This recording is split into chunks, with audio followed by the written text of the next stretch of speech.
This is our Sunray 109. Had it for about 6 months now. We've really enjoyed it. It's not very many videos, so we decided to make a little short one, talk about some of the features that some people don't talk about. Start off with down here at the bottom on the tire, there's a little quick disconnect for a gas line to go from the gas bottle at the front. It has some external speakers, power outlet, the back side of our little air conditioner. Comes with the spare tire mount on the front, gas bottle on the front, and the battery. Standard crank jack. On the side you have the little vent for the heat furnace, little storage box, external shower, power cord. It's a 30 amp cord. Has a 16-gallon freshwater tank on it. You have a city water connection where you just hook a regular water hose to it and run it off city water. It also has the setup for solar panels, and the one beside the solar is the TV connection, and behind here is the hot water heater. Going back to the external shower, it has just a standard little cheapy external shower setup. We have an alternative for that. And then our little side box is full of all our good camping goodies. This is our kitchen setup. So the back hatch opens up. It has 2 levers that you pull, as well as these little turning locking mechanisms to make sure that the door stays in place while you're traveling. But you open up the back hatch and it opens up to a little kitchenette area, which has all the basic necessities. Microwave, a refrigerator, and it does have the option to do either gas or electric, and you can set it to auto and it'll switch based on whatever power source it has available. So if you are hooked up to shore power, it will use electric, but as soon as you unhook and you're traveling, it will use gas, which the propane tank, as you saw earlier, is hooked to the front of the trailer. I'm not sure what the cubic measurements are of the refrigerator, but it does have a small ice box. It's got shelves in the doors for condiments and etc. as you would use for a normal refrigerator. And then over here we have added a few things. Now normally when you get this from the lot, you don't have like wallpaper or the backsplash tile. It's all just the regular wood finish on the walls, but we did add like contact paper wallpaper to the sides. And the peel and stick tiles for the backsplash, which all were cheap options because you can get them on Amazon and there's not much space to cover here, so it was really like maybe 2 rolls of wallpaper by the time I did it correctly and made mistakes, and then maybe 2 packs of the backsplash tile. And then we got the rack from IKEA. This little bar here has come in handy. Now you do have to take the buckets off when you're traveling, which we usually just set them in the sink. And that works well. They just live there until we stop somewhere and then we can set it all up. It does have a 2-burner stove, which uses propane. It has a small cabinet at the bottom for storage, which we keep all of our pots and pans down here. A little cutting board, which also is from IKEA. You can set on top of the stove to give you more counter space. There are 2 GFCI outlets on the back. And then the sink, of course, just a single basin sink. It does have hot and cold water.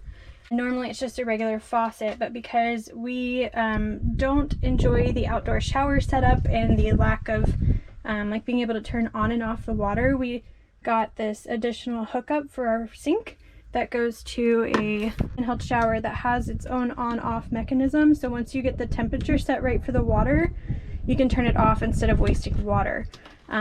And then again, that just lives in the sink when it's not in use. A couple of switches in the kitchen. This one, of course, is just for your light, which is at the top here. Let's see if I can get it in the shot. There we go. There's additional light under the cabinet, which has its own on-off right on the light itself. Switches behind the sink area. One of them is for the water pump itself. So if you are not hooked up to city water and you just have fresh water in your tank, you have to turn the water pump on so that it can generate water through the faucets. And in addition, this is the on-off switch for the water heater itself. Once you turn this on, the light will light up, and I believe the light goes off when it's ready. If that's incorrect, I will have that pop up on the screen and I will tell you the right information. So that's our little kitchen setup. Again, it works for what we need. If we ever wanted to bring a grill or things like that, we have, you know, like the cast iron skillets and all to use on the stovetop itself. But bringing a grill, things like that are also super easy because of the quick connect on the side of the trailer itself. So we'll show you the inside next. This is the inside of our Sunray 109. It has two windows, one at the front of the trailer and one on the driver's side of the trailer. You can see that it also has what is set up as a couch right now. They call this a gaucho couch, or I've also heard it referred to as a jackknife couch. It does pull all the way out into a bed that sleeps typically two people, maybe two and a little kid, which we have absolutely done before. This down here is the furnace, which keeps it nice and toasty in here. We have our electrical box that has fuses and things like that, and then our carbon monoxide monitor climb in here. On the wall we have the thermostat for the furnace itself, turning on and off, setting the temperature that you would like. And next to that we have the USB outlets, which are super convenient if you want to lay in the bed and look at your phone, which we don't have a TV in here, so we are often laying in the bed looking at our phone. Or an iPad. We've watched, you know, you download movies off of Netflix or things like that and you watch them on your iPad. Our Sunray 109 also has an air conditioner, which this thing will make it ice cold in here. So definitely works. It's small but mighty. And then back over here you can see they have a place for you to put a TV in here. We have not, obviously, but there's your cable hookup and the outlet for the TV. Very convenient. And we also have speakers inside, and here is another light with its own little light button on it, or there's a light switch as well. We also have the fan up here, so you can have this as a vent itself and just turn it, which I will not because it's super sunny outside and it will blind you. And it has an on-off switch for the fan itself if you need it to pull, you know, warm air or other things out of the cabin area. Here by the door there's another outlet. Of course the AC is hooked up there. And down on the side of the cabinet we have a storage area, which will tell you what we normally keep here, but for now we've cleaned everything out so you can see it in its original state. We have a radio, AM, FM, you can hook your phone up to it. It also has Bluetooth, though we have not tried that out for ourselves yet. We're usually on the go and don't spend too much time here at the camper, so again it's just the basic needs. Light switches for both indoor and outdoor lights. We have another power outlet here at the bottom, just a basic power outlet. You can use that for whatever you want. It has an external door as well as a screen door, and then of course a locking mechanism. And we have added command hooks, which again will tell you what things we put inside of our Sunray 109 to make it more convenient for us. And we are back at the front window.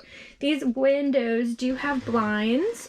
They do a great job of keeping the sun out, and they are, you know, semi-opaque for privacy. Same on this window here. It's a larger window. It's also the emergency escape, so you can pop the window itself out if you needed to use that. There are screens here so you can vent this window. The front window cannot be vented. It is a solid window.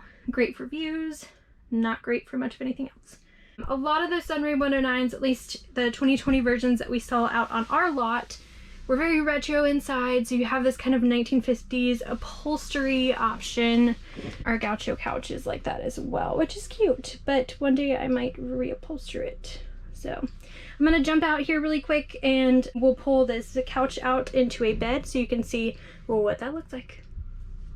It has this little ledge under it that you can just grab it and pull it all the way out. Okay, and then you just readjust the cushions. Which this big cushion for us, for all three of the cushions to fit here, it does actually extend past the platform of the bed. So you just lay all the cushions flat, and it is a tight fit.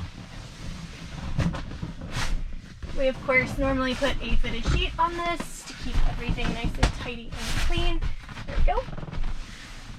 Things can get a little bit lumpy in here, but we haven't experienced too many problems. It's fairly comfortable. The length of the trailer itself with the hitch and everything I believe is 12 feet, but the length of the actual living space with the kitchen is right around 8 feet. If there was anything today that we didn't discuss in depth, or if you have any questions or you want to see something in more detail, just leave a comment under the video. Also, don't forget to subscribe and hit the notification bell so you get notified every time we upload a new video about micro camping in our Sunray 109.